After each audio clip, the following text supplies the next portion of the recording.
Thank you, Mike.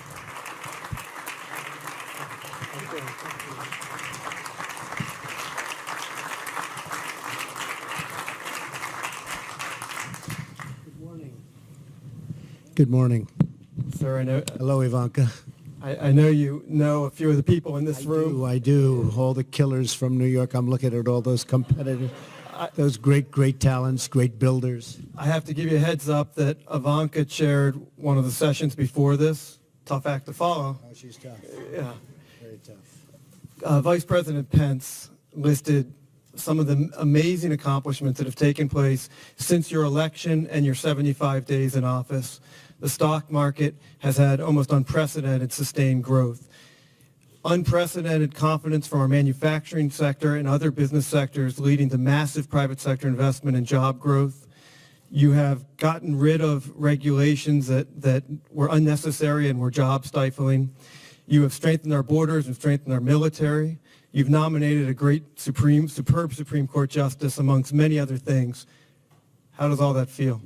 And we're getting unbelievable credit for what we've done, other than the mainstream media, which just gives us no credit whatsoever. Right. But we are getting tremendous credit. And if you look at the real estate industry, the mining industry, the farming industry, if you look at any of the major industries, you see what's going on. In fact, even today I was very happy, as I read this morning early, that our trade deficit with others has gone down very considerably in the last short period of time. It's having a big impact. And as you know, I'm meeting with the president of China on Thursday and Friday in Palm Beach, Florida. And I think we're going to have a very interesting talk. We're have a lot of respect for him. I've spoken to him numerous times. But we have to do better, because our deficit with China, as you know, $504 billion. That's a year. That's incredible. That's enough for a lifetime. Even Steve would say that. But that's a year. So we're going to have a great meeting. I'm sure we're going to have a fantastic meeting, and we're going to talk about a lot of things, including, of course, North Korea, a problem. And that's really a humanity problem. So we're going to be talking about that also. You have made it a driving force of this administration to bring in the best minds we can from the private sector, to listen intently to them, and to take decisive action. How important is that, and how important is it to reform government to bridge the gap between the private and public sectors? Well, I did. I brought you. I brought Gary Cohn. I brought a lot of very great people. My friend Steve is helping us out. We have a superstar committee of 22 people, and every time somebody calls me, I say, Steve, put them on. No, we want to keep it at this level. You know, the heads of the biggest companies, they all want to be in our committee, right, Stephen? But Steve likes to keep it very small. But they will go off and they'll disappear, and we'll put others on. But we've had some great meetings, and we've all learned a lot. One thing that did come up, and it came up yesterday, was Gary Cohn. Where's Gary? Is he here? Right. Could you bring me that chart, please? Do you mind? Let me see that chart. So this was just something. This is sort of incredible. That's so beautiful. Yeah, no, you're not quite. This is to build a highway in the United States. Now, this was just done yesterday. I saw it for the first time. I said, you know, I'm speaking to some of my friends who are builders, really great builders. And they've gone through the process. We've all gone through it in New York. We call it the zoning process in New York. But you start up here, and this is anywhere from a 10 to a 20-year process. You have, 17 agencies. You have hundreds and hundreds of permits. Many of them are statutory, where you can't even apply for the second permit until 6 months go by. The process, so this is to build a highway. This is a simple highway. And these are the agencies. So it's 17 agencies. How many different steps is it? DJ? 16 different approvals. 16? 29 different statutes, 5 different executive orders that all apply to this process. This is indicative, so this is not a specific project, but this is the type of process that this is a state government would have to go through to permit a highway federally. This is just federal, not state regulations. So it can take anywhere from 10, if you're really good, 10 years to 20 years, and then they vote, and you lose. They don't want it.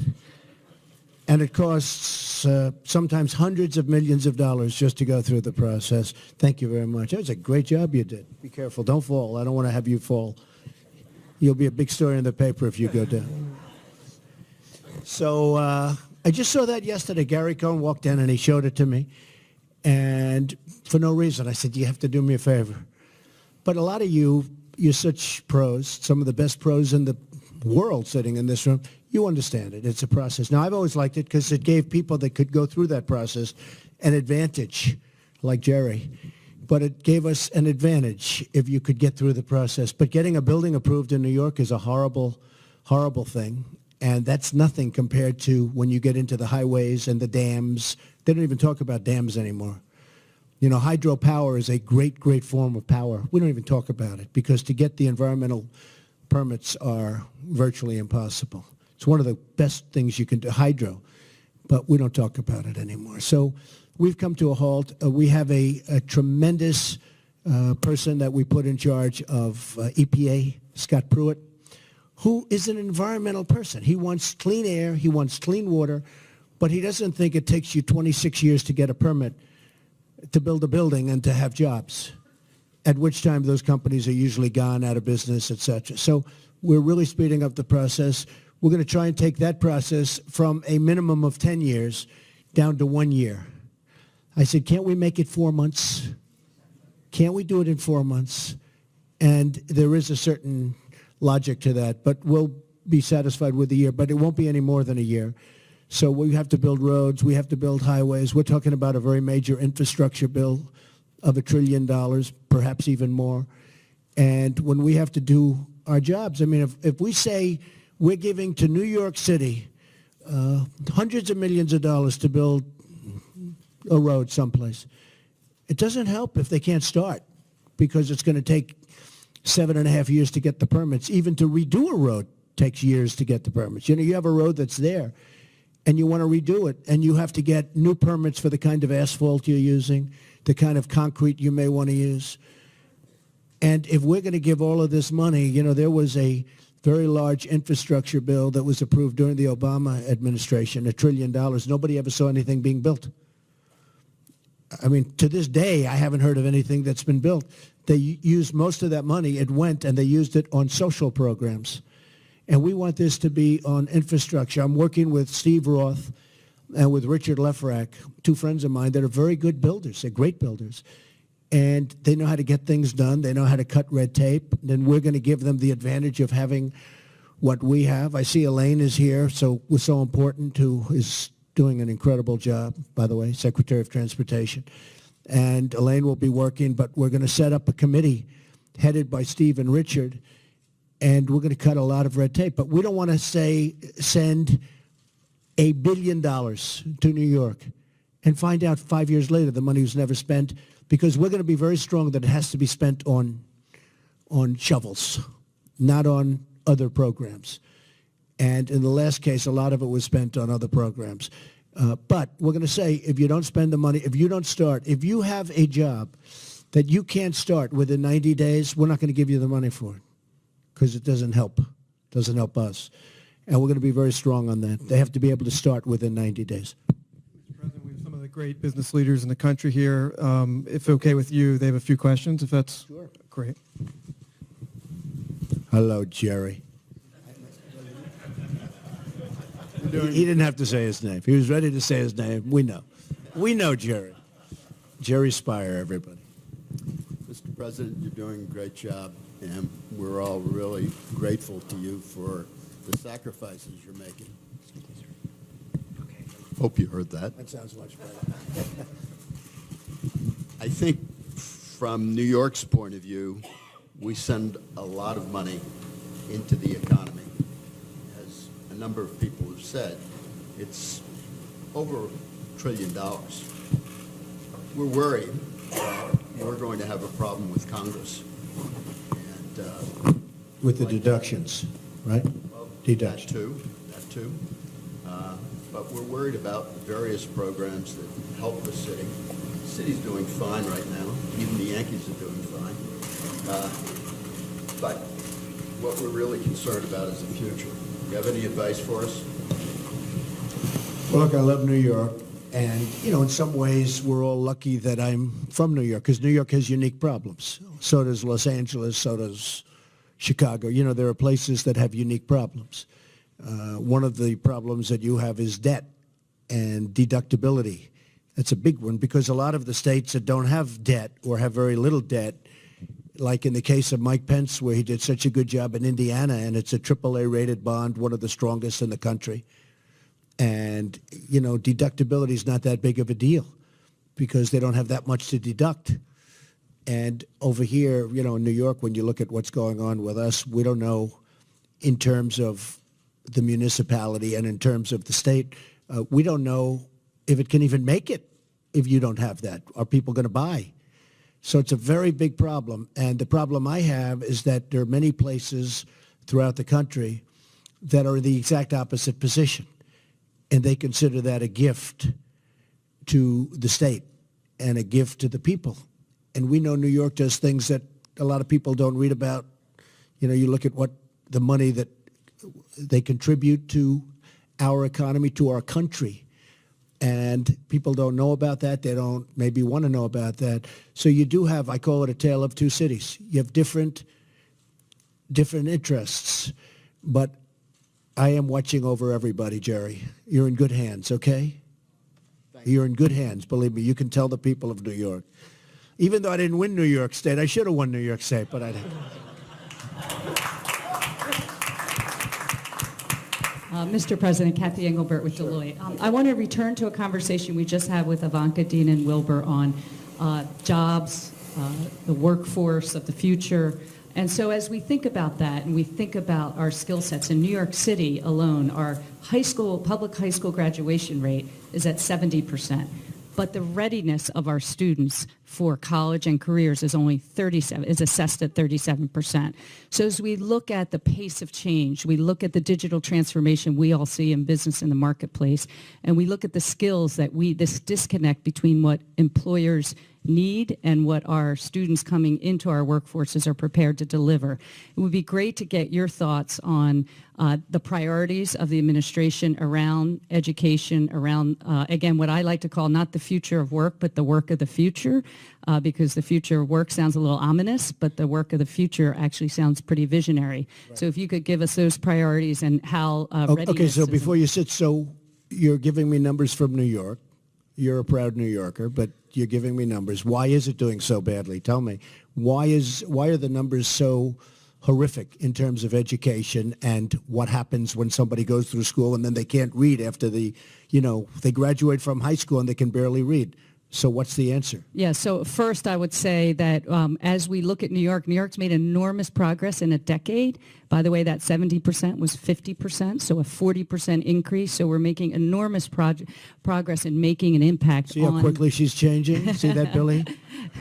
Making enormous progress, but we're not done. We have a lot of work to do. And I think we talked earlier about public-private partnerships, apprenticeship models, which we have a beautiful apprenticeship model that works and brings them our next generation of leaders. So I do think there's a lot we can do through relooking at funding programs. We talked earlier about consolidating the many programs that are out there. We're all trying to make our individual impact, and we can make a huge impact together. Sure. And I know you work very hard on it, and you have made progress. Charter schools are another thing that people are talking about a lot. And some of the charter schools in New York have been amazing. They've done incredibly well. People can't get in. I mean, you can't get in. It's been, I don't call it an experiment anymore. It's far beyond an experiment. If you look at so many elements of education, and it's so sad to see what's happening in the country. Even the numbers, as good, you'd say we're doing better, but the numbers in New York, the numbers in Chicago are very rough. The numbers in Los Angeles, the cities, it's a very rough situation. Common Core, I mean, we have to bring education more local. We can't be managing education from Washington. When I go out to Iowa, when I go out to the different states and I talk, they want to run their school programs locally, and they'll do a much better job than somebody. And look, these are some very good people in Washington, but you also have bureaucrats that make a lot of money and don't really care that much about what they're doing or about the community that they have never seen and they'll never meet and they never will see.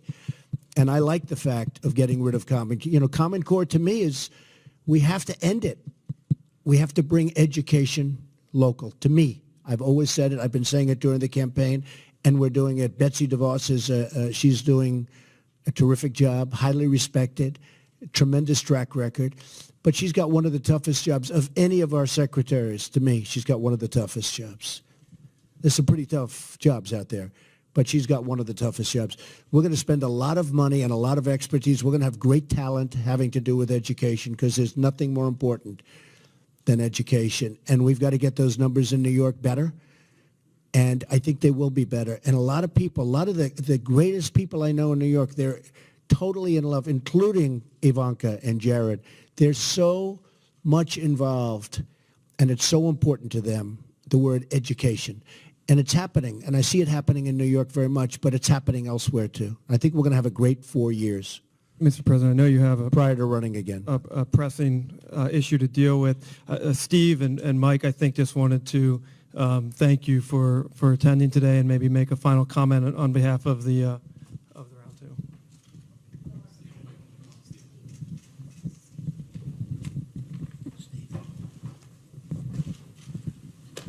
Well, thanks a lot for being here, and thanks for everybody for being here. It's been a really interesting day, and you've had everybody of importance at the event.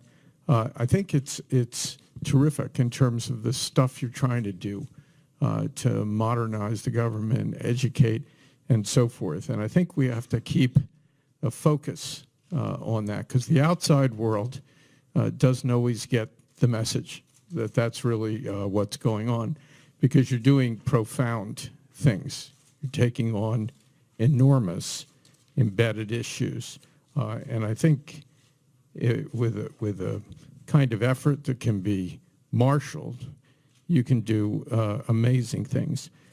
And that's on behalf of Mike Corbett and myself, who chair the partnership. It's sort of a trust, gets rotated from person to person every 2 years. I want to wish you really good luck with the Chinese. That's an important thing, as we all know. And I think there's a real opportunity to make progress with them. And you should have a good time in Florida. I hope the weather's good. Yeah, the weather will be beautiful. Thank you, Steve. I just want to finish by saying that we are absolutely destroying these horrible regulations that have been placed on your heads over not 8 years, over the last 20 and 25 years. You have regulations that are horrendous. Dodd-Frank is an example of what we're working on, and we're working on it right now. We're going to be coming out with some very strong, not far beyond recommendations. We're going to be doing things that are going to be very good for the banking industry so that the banks can loan money to people that need it. I speak to people all the time. They used to borrow money from banks to open up. There was one in Nevada where to open up a pizza shop, he had 3 shops, he had a bank, and he said, at that time he called me Mr. Trump because I hadn't won yet. But he said, Mr. Trump, I can't open up anything. I can't do anything. The banks don't even, I had a bank for 20 years. Now they don't even take my phone call, and I was always a very good customer. So I haven't been able to do what I do. They can't do it. I mean, the banks got so restricted. And I've always said, and some people get insulted, but, it's not necessarily the man that's making a lot of money that's running the bank. You look at the folks from government that are running all over the banks, they're running the banks. And the people that are really, the head people, they're petrified of the regulators. They're petrified. They can't move. The regulators are running the banks. So we're going to do a very major haircut on Dodd-Frank. We want strong restrictions. We want strong regulation, but not regulation that makes it impossible for the banks to loan to people that are going to create jobs. But that's just one example. We're doing so many cuts on regulations, and we have a book on regulations, and if you add them all up, it goes up to the ceiling 3 times over. It's just one after another after another. It's just like that chart. I thought that chart was so descriptive. And every industry is just like that chart. And that's to build a simple roadway or highway. That's what you have to go through. And we're going to be able to get rid of 95% of that and still have the same kind of protection. and we want safety, and we want environmental protection. I mean, I've won awards on environmental protection. I'm a big believer, believe it or not. But we want that kind of protection. We want clean air, and we want clean water.